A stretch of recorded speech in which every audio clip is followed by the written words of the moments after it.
Hey y'all, Knox here with the American Suppressor Association, and welcome to the July 2024 Suppressor Policy Update.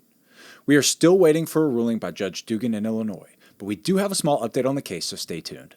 But before we talk litigation, let's take a look at the current state of transfer times. For the first time since January, ATF's average wait times have actually gone up. Mind you, they are still significantly faster than they were on average in January, February, and even March this year, so keep that perspective in mind. According to ATF, as of June 10th, when ASA met with NFA division leadership at the Fair Trade Conference, E-Form 4s averaged 33 days for individuals and 130 days for NFA trusts. As of July 1st, those numbers respectively changed to 60 days for individuals and 155 days for trusts. According to our friends at Silencer Shop, the wait range for their customers applying as individuals is anywhere from 1 day to 6 months, with a median wait of just 3 days, a decrease of 10 days since last month. For trusts, the wait range is 2 days to 7 months, with a median wait of 107 days. We've said it before and we'll say it again. It is critical to note that the averages published by ATF and the median wait times published by Silencer Shop include the 30% or so of applications whose NICS checks were delayed. ATF cannot approve an application until they receive a NICS proceed from the FBI. So if you've applied for an NFA item and you didn't get it back quickly, chances are your NICS check or the NICS check for someone on your trust was delayed. If you find yourself getting delayed frequently, remember that including your Social Security number on your Form 4 application could be the difference between breaking your can out of NFA jail in a matter of days instead of months.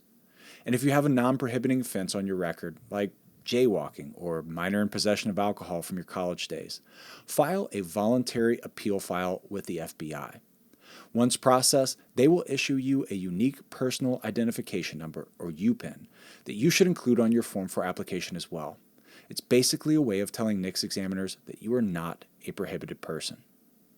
I give you my word that the American Suppressor Association will not stop working until you can walk into a shop, buy a suppressor, and take it home without any delay.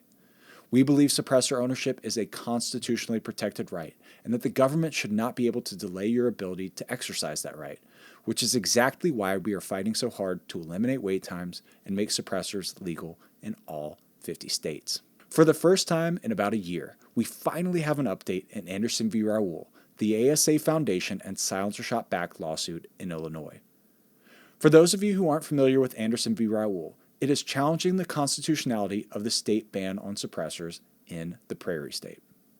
Shortly before filming this update, we learned that U.S. District Judge David Dugan has scheduled a status conference on August 21st. Let me preface this by acknowledging that I am not an attorney, but what I'm being told by our attorneys is that this could be an indication that he will be issuing a ruling any day now. It could also mean that he's planning on sitting us down to tell us that he needs more time, but our glass-half-full approach has us crossing our fingers that we will be receiving a favorable ruling in the coming weeks. After all, we expected a ruling months ago, and we have been patiently waiting ever since. Special thanks to Silencer Shop for contributing $350,000 to the ASA Foundation to make the lawsuit possible, and to Elevated Silence, Rugged Suppressors, and Silencer Co. for making generous contributions as well. If you're in the market for a new suppressor, support the companies that support your rights by buying from them. Last, but certainly not least, the American Suppressor Association is proud to be a part of a new organization called Task Force Expedition, a 501c3 nonprofit dedicated to raising funds and awareness for other nonprofits that focus on military, first responder, and Second Amendment rights. One of those nonprofits is, you probably guessed it, the American Suppressor Association Foundation. Earlier this month, I was part of an 11-man team that made the trek to Mount Kilimanjaro, the world's highest freestanding mountain at over 19,000 feet.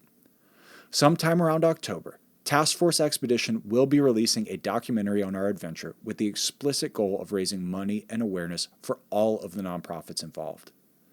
You can help us today by visiting taskforceexpedition.com. That's taskforceexpedition.com to make a donation. And if you do, be sure to pledge it towards Team ASA Foundation. Well, that's it for now. Thank y'all so much for tuning in, and we can't wait to see you next month.